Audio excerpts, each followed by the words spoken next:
Studio വരെ പോകാൻ റെഡിയായതാണേ.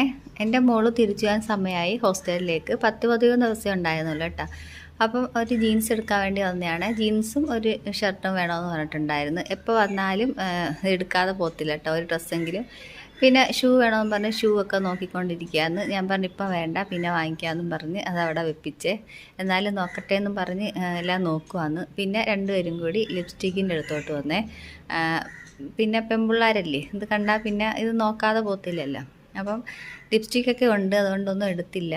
പിന്നെ അത് കഴിഞ്ഞ് ഫലൂദ വേണമെന്ന് പറഞ്ഞു കേട്ടോ. അങ്ങനെ ഞങ്ങൾ വീട്ടിൻ്റെ അടുത്തൊരു ബേക്കറി ഉണ്ട്, അപ്പോൾ അങ്ങോട്ട് വന്നു. അപ്പം ഞാൻ ഫലൂദയ്ക്ക് പറഞ്ഞിട്ട് ഞാനവിടെ ഇരുന്ന്. അപ്പോഴൊക്കെ രണ്ടുപേരും കൂടെ ബേക്കറിയിൽ പോയിട്ട് എന്തൊക്കെയോ വാങ്ങിച്ചിട്ടുണ്ടേ. രണ്ടുപേരും കൂടെ എന്താ വാങ്ങിച്ചതെന്ന് അറിയത്തില്ല. അങ്ങനെ വീട്ടിലെത്തിയിട്ട് വീട്ടിൽ കയറുന്നതിന് തൊട്ട് മുമ്പായിട്ട് തന്നെ ഫോട്ടോഷൂട്ട് നടത്തുവാന്ന് ഇവിടെ.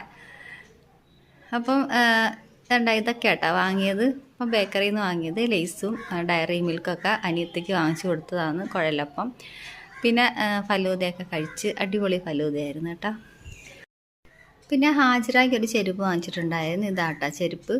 അപ്പോൾ ഇത് അടുത്ത മാസം ഒരു കല്യാണം ഉണ്ട്, അതിന് വേണ്ടിയിട്ട് വാങ്ങിയതാണ്. പിന്നെ കൊണ്ടുപോകാനായിട്ട് ഇത് വേറൊരു ദിവസം വാങ്ങിയതാട്ടോ. കൊണ്ടുപോകാനായിട്ട് വാങ്ങിയതാണ് ഇതൊക്കെ തന്നെയെന്ന് വാങ്ങിച്ചതാണ്. ഒക്കെ കപ്പില്ലെന്ന് പറഞ്ഞു. അപ്പോൾ കപ്പ് പൊട്ടിപ്പോയി. പിന്നെ ഡ്യൂട്ടിക്ക് പോകുമ്പോഴത്തേക്ക് സ്നാക്സ് ഇടാനായിട്ട് ഒരു പ്ലാസ്റ്റിക്കിൻ്റെ ഒരു പാത്രം വാങ്ങിച്ചേ. പിന്നെ ഇവിടെ മൂന്നാംകുറ്റിയിൽ അടുത്തുള്ള ഒരു കടയിൽ നിന്ന് പൊരിപ്പ് സാധനങ്ങളും കൂടെ വാങ്ങിച്ച്. അവിടെ തന്നെ പൊരിക്കുന്ന കേട്ടോ. ഇതൊക്കെ നല്ല വെളിച്ചെണ്ണയിൽ പൊരിക്കുന്ന നല്ല സാധനങ്ങളാണ് അവിടുത്തെ. അതിന് പരിചയമുള്ള കടയാണ് കേട്ടോ. അപ്പോൾ നല്ല സാധനമാണ് അവിടുത്തെ. അപ്പം ഇതെല്ലാം കണ്ടുകൊണ്ട് നമ്മളെ പൂച്ചക്കുട്ടി ഇവിടെ ഇരിപ്പുണ്ട്. എന്താ ഇവളുമാർ ചെയ്തേന്ന് നോക്കിയിട്ടിരിക്കുക കേട്ടോ. അപ്പോൾ ഇതൊക്കെയാണ് കേട്ടോ വാങ്ങിച്ചത്. അങ്ങനെ മോള് പോകാനായിട്ടുള്ള എല്ലാം റെഡിയായി. അപ്പം എന്താ ആളിവിടെ അടുത്ത് വന്ന് കിടപ്പുണ്ട്. എന്താ ഇവളുമാർ ചെയ്യുന്നേ എന്ന് നോക്കിയിട്ട്. ഇവൾക്ക് കഴിക്കാനുള്ള ഒന്നും ഇതിനകത്തില്ല കേട്ടോ. ഉണ്ണിയപ്പമാണ് ഇഷ്ടം ആൾക്ക്. പിന്നെ ലഡുവൊക്കെ ഇച്ചിരിച്ചൊക്കെ കഴിക്കും കേട്ടോ.